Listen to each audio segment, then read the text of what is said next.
Wild animal आपके लिए ख़तरनाक हो सकते हैं और बहुत सारे केसेस में जानलेवा भी। अगर हम लोग स्टैटिस्टिक्स डाटा में देखें तो हर साल शार्क 8 लोगों को मारता है, वुल्फ 15 लोगों को, लायन 25 लोगों को हर साल मारता है। एलिफेंट और हिप्पो में बहुत ही कड़ा कंपटीशन चल रहा है, दोनों 500 में। क्रोकोडाइल 1000 लोगों को मारता है हर साल। स्नेक्स 1 लाख लोगों को। अब तो ये तो हम लोग देख लिया, लेकिन इन अटैक से हम लोग बचे कैसे?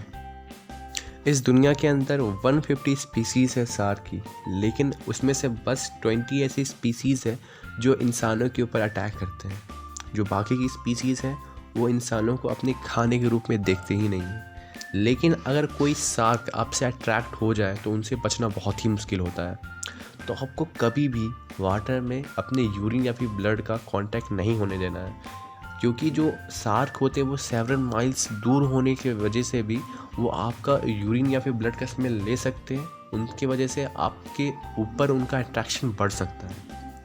अगर कोई शार्क आपके सामने आ जाए या फिर कभी आपका सांस से कोई इंट्रैक्शन हो जाए तो कभी भी उनके पीछे आपको अपना पीठ नहीं दिखाना है। पीठ दिखा के पैनिक में भागना नहीं है, वरना वो आपके खाने के रूप में देखेंगे और आपके ऊपर अटैक कर देंगे।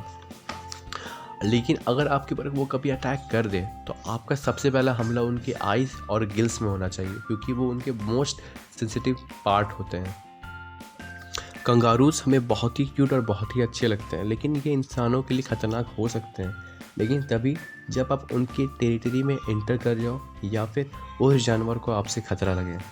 अगर आपको कंगारूस से कॉन्फ्लिक्ट नहीं करना है, तो अगर आपके सामने कोई कंगारू आ जाए और आपको लग रहा है कि आपके ऊपर वो अटैक कर सकता है, तो आपको पहला काम करना है कि ज़ोर ज़ोर से खांसने लगना है। उससे कंगारू को ये लगेगा कि आपकी तबीयत ख़राब है और मोस्ट लाइकली हो सकता है कि वो आपके ऊपर अटैक ना करे।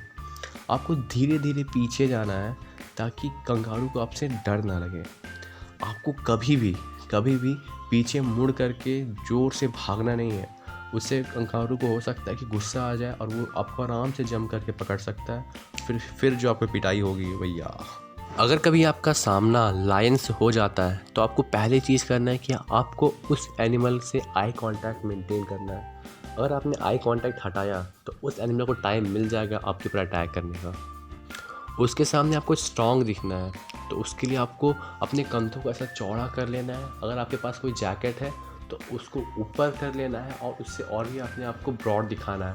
उससे उस एनिमल को फील जाना चाहिए कि आप कोई स्ट्रॉन्ग एनिमल हो, तो हो सकता है आपके ऊपर वो अटैक ना करे।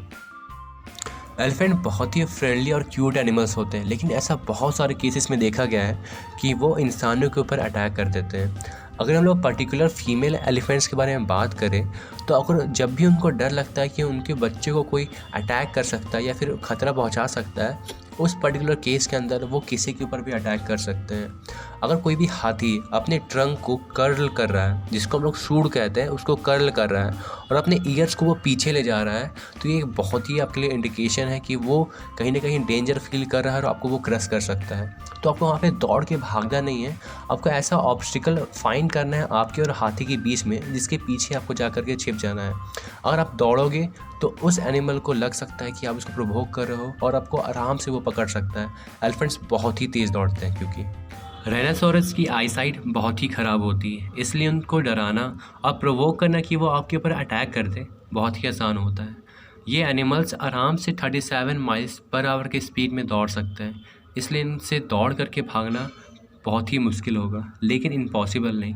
अगर हम कोई भी ट्री के पीछे या फिर ऑब्स्टिकल्स के पीछे अगर जाकर छिप जाते हैं तो चांसेस है कि ये एनिमल हमारा पीछा करना छोड़ दें।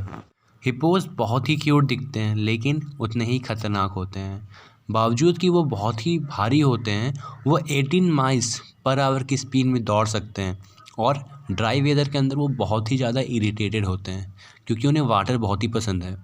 और अगर वो आपके पीछे पड़ जाए तो आपको सबसे पहला काम करना है कोई भी ऊंची हाइट जैसे कि ट्री, कोई रॉक हो गया या फिर स्टेप हिल के ऊपर आपको चढ़ जाना है, ताकि जो हिप्पो है वो आपका पीछा छोड़ दे। बुल्स बहुत ही गुस्सैल जानवर होते हैं और उनको प्रोवोक करना बहुत ही आसान होता है। बुल्स कभी भी कोई कलर्स को देख करके रिएक्ट नहीं करते हैं, बल्कि वो कोई भी मूवमेंट को देख करके रिएक्ट करते हैं। अगर कोई बुल आपकी ओर दौड़ रहा है तो आपको सबसे पहला काम करना है कि स्ट्रेट खड़ा हो जाना है।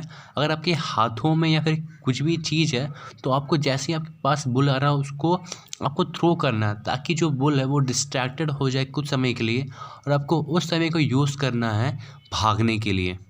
क्रोकोडाइल्स की जॉज दुनिया में सबसे स्ट्रॉन्गेस्ट है। अगर आपके ऊपर कभी भी कोई क्रोकोडाइल अटैक करता है तो सबसे पहला हमला आपको उनकी आँखों और नोज़ के ऊपर करना है, क्योंकि वो उनके सबसे सेंसिटिव पार्ट होते हैं। अगर आपके पीछे कोई क्रोकोडाइल पड़ा है तो आपको हमेशा जिगजैग करके दौड़ना है और ज़ोर ज़ोर से चिल्लाना है ताकि वो डिस्ट्रैक्ट हो पाए। अगर आपके सामने कोई क्रोकोडाइल तैर रहा है या फिर स्विम कर रहा है तो आपको उसको एकदम डिस्टर्ब नहीं करना है, एकदम बिना नॉइज़ किए हुए चुपचाप से वहाँ से निकल जाना है। मैक्सिमम स्नैक्स ना ही डेंजरस होते हैं ना ही पॉइजनस। मैक्सिमम टाइम्स ऐसा होता है कि लोग उन्हें पकड़ने जाते हैं या फिर मारने जाते हैं, उन्हीं केसेस में वो किसी के ऊपर अटैक करते हैं या फिर उन्हें बाइट करते हैं। अगर आप कभी नोटिस करते हैं कि कोई स्नेक आपको फॉलो कर रहा है तो आपको ज़िग-ज़ैग वे में दौड़ना है ताकि स्नेक कंफ्यूज हो जाए। अगर फिर भी वो आपको कभी बाइट कर देता है तो आपको कभी भी वहाँ से ब्लड सक नहीं करना है, और हो सके तो आपको धीरे धीरे पैनिक नहीं करना है, कहीं पे आराम से बैठ जाओ और उस एरिया को सोप वाटर से धोना है। अगर आप पैनिक करके दौड़ोगे तो जो आपका ब्लड फ्लो है वो बहुत ही तेज़ी से होगा, उसकी वजह से जो पॉइज़न है वो पूरे बॉडी में फैल जाएगा। बियर्स इंसानों के ऊपर बहुत ही रेयरली अटैक करते हैं, लेकिन ऐसा हो सकता है कि आपके ऊपर अटैक कर दे अगर आप गलत समय में गलत जगह पे हो तो। अगर आपके सामने कभी भी कोई बियर आ जाता है तो आपको पैनिक में दौड़ना नहीं है, क्योंकि बियर्स 30 माइल्स पर आवर की स्पीड में दौड़ सकते हैं, तो वो आपको कहीं ना कहीं वो प्रोवोक करेगा। और आपके सामने बियर आता है तो आपको ज़मीन में गिर जाना है, अपने नेक को कवर करना है, अपने बॉडी को कर्व कर लेना है और प्रिटेंड करना है कि आप मरे हुए हो सकता है कि बियर आपके ऊपर 2 या 3 बार टॉस करे, आपको ऐसा हिलाए, लेकिन आपको एकदम ही पैनिक नहीं करना है, मूवमेंट नहीं करना है। उसके बाद वो बियर आपको वहीं पे छोड़ के चला जाएगा। गोरिल्लास को अपने फैमिली और कम्युनिटी का लीडर भी कहा जाता है। वो आपके ऊपर तब तक अटैक नहीं करेंगे जब तक आप काम एंड क्वाइट हो। अगर आपके सामने कभी कोई गोरिल्ला आ जाता है तो आपको नीचे बैठ जाना है और आपको कभी भी उनसे आई कांटेक्ट नहीं बनाना है। आई कांटेक्ट बनाने का मतलब होगा कि आप उन्हें चैलेंज कर रहे हो, और फिर भी वो आपके ऊपर अटैक कर देते हैं तो आपको अपनी बॉडी को कर्ल कर लेना है। और जो गोरिल्लाज होते हैं वो बहुत ही स्वाभिमानी एनिमल्स होते हैं, तो वो कभी भी एक वीक एनिमल पर अटैक नहीं करेंगे।